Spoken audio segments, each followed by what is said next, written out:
आइए स्टार्ट करते हैं। सबसे पहले मेष राशि को लेके, ऐसे व्यक्ति जिनके पहले घर में एक अंक लिखा हो या जिनके चंद्रमा एक अंक पर बैठे हो, ऐसे व्यक्ति मेष राशि या मेष लग्न वाले लोग कहलाते हैं। ये जो राशि है ये अश्विनी, भरणी और कृतिका तीन नक्षत्रों से मिली हुई राशि है। मंगल इसके स्वामी हैं इस राशि के। और अगर हम ग्रह गोचर की स्थिति देखें तो आप देखिए कि इनके चौथे घर से गुरु का गोचर हो रहा है, पांचवें घर से केतु का गोचर है, छठवें घर से शुक्र का है और सातवें घर में सूर्य और बुध का गोचर है। आठवें घर में 16 तारीख के बाद सूर्य पहुंच जाएंगे, सूर्य मंगल वृश्चिक में पहुंच जाएंगे। और 11th हाउस से राहु का गोचर है और 12th हाउस से शनि का गोचर है। कुल मिला के ये ग्रहों की गोचर स्थिति इस समय बनी हुई है।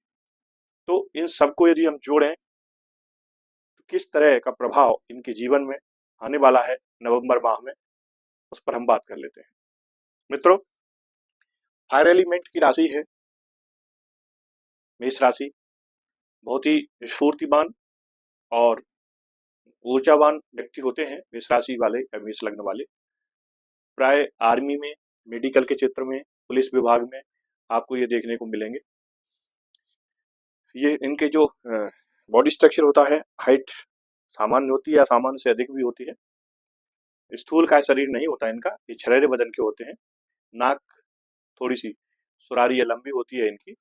और कलर जो रहता है वो तामिया रहता है, यानी गेहुआ कलर जिसको हम कहते हैं, हल्की सी, ना वो एकदम गोरा होता है ना एकदम काला होता है ना, बीच का कलर है। तो जब मेष राशि में ये ग्रह गोचर की पोजीशन बन रही है, यानी 4th हाउस से जब गुरु गोचर करेंगे अपनी उच्च राशि से, कर्क राशि से, तो ये सुख भाव है।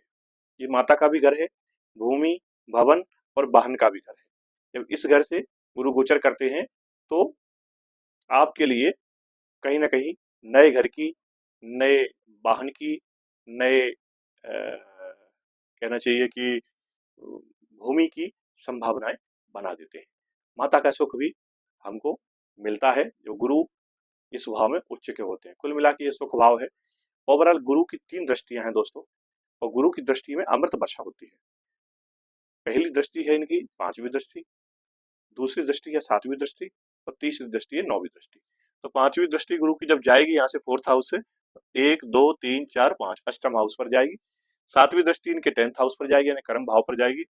और जो 9वीं दृष्टि जाएगी वो इनके 12th हाउस पर जाएगी, यानी शनि के देव जहाँ बैठे हुए हैं मीन राशि में, गुरु की अपनी राशि है, वहां जाएगी। 12th हाउस को विदेश का घर भी कहते हैं, मोक्ष का घर भी कहते हैं। सही या सुख भी यहाँ से हम देखते हैं। जेल है, अनाथ आश्रम है, हॉस्पिटल से रिलेटेड खर्चे हैं, ये सारी चीजें, विदेश यात्रा है, ये सब हम यहाँ से देखते हैं।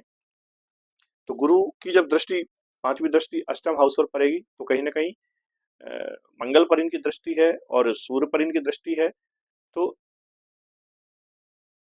चीजों को, अष्टम हाउस से रिलेटेड चीजों को गुरु आपको दिलवाएंगे। यानी यदि आप रिसर्च फील्ड में हैं, आप कोई टैक्सेशन वाले मामले में कहीं उलझे हुए हैं, कोई इस तरह का प्रकरण आपके ऊपर चल रहा है, जीएसटी टैक्स वाला, तो उससे भी निजात आपको गुरु दिलवा देंगे इस गोचर में।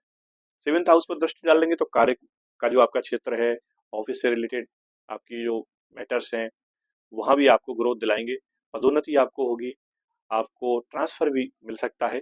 क्योंकि मंगल का जब अष्टम में गोचर होता है तो ये कुछ ना कुछ ट्रांसफर कराते कराते हैं, या तो काम में कुछ परिवर्तन करा देते हैं या फिर कहीं ना कहीं काम से रिलेटेड हमें स्थान में परिवर्तन करा देंगे। तो ये चीजें आपको देखने को मिलेंगी। इसके अलावा राहु जो गोचर कर रहे हैं वो आपके 11th हाउस से गोचर कर रहे हैं। आपका इच्छा पूर्ति का घर है, विदेश यात्रा का घर है, बड़े भाई बहन का घर है, सास ससुर का घर है। तो ओवरऑल यहाँ से भी आपको राहु बेनिफिट कराएंगे। लॉटरी सट्टा और शेयर मार्केट से रिलेटेड भी बेनिफिट्स आपको इस समय देखने को मिल सकते हैं। तो ओवरऑल ये जो गोचर है मेष राशि वालों के लिए ठीक ठीक है, अच्छा है। यदि शादी संबंध नहीं हुआ है तो हो जाएगा, घर में मांगलिक कार्यक्रम होने की संभावना है।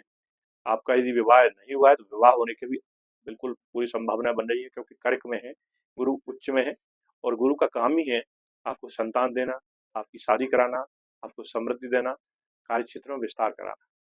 तो ये गुरु कराएंगे ही कराएंगे इस समय, इसमें कहीं कोई दो मत नहीं है। बात कर ले, अच्छा, अब बात करते हैं कि इस समय हमको उपाय क्या रखना है जो कि हम अष्टम हाउस से रिलेटेड दुष्प्रभावों से बच सकें, क्योंकि मंगल अष्टम में होते हैं कई बार चोट चपेट, एक्सीडेंट भी करा देते हैं, सर्जरी भी करा देते हैं, क्योंकि सूर्य भी वहीं पहुंच रहे हैं। तो दोनों फायर एलिमेंट हैं, और दोनों फायर एलिमेंट जब अष्टम में पहुंचेंगे तो आपको किडनी से रिलेटेड या डाइजेशन से रिलेटेड प्रॉब्लम भी दे सकते हैं। तो इससे थोड़ा सा आपको बच के चलना है, ध्यान रखना है। बकाया हनुमान जी की आपको आराधना करना है, हनुमान चालीस का प्रतिदिन पाठ करें, और सुबह सुबह सूर्य को अर्घ जरूर दें।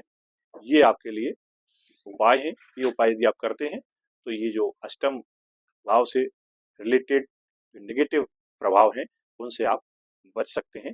मंगलवार शनिवार आप हनुमान मंदिर जाइए, मिठाई बांटिए बच्चों को। इस प्रकार से ये जो नवंबर का माह है आपका आपके लिए फेवरेबल जाएगा इसमें।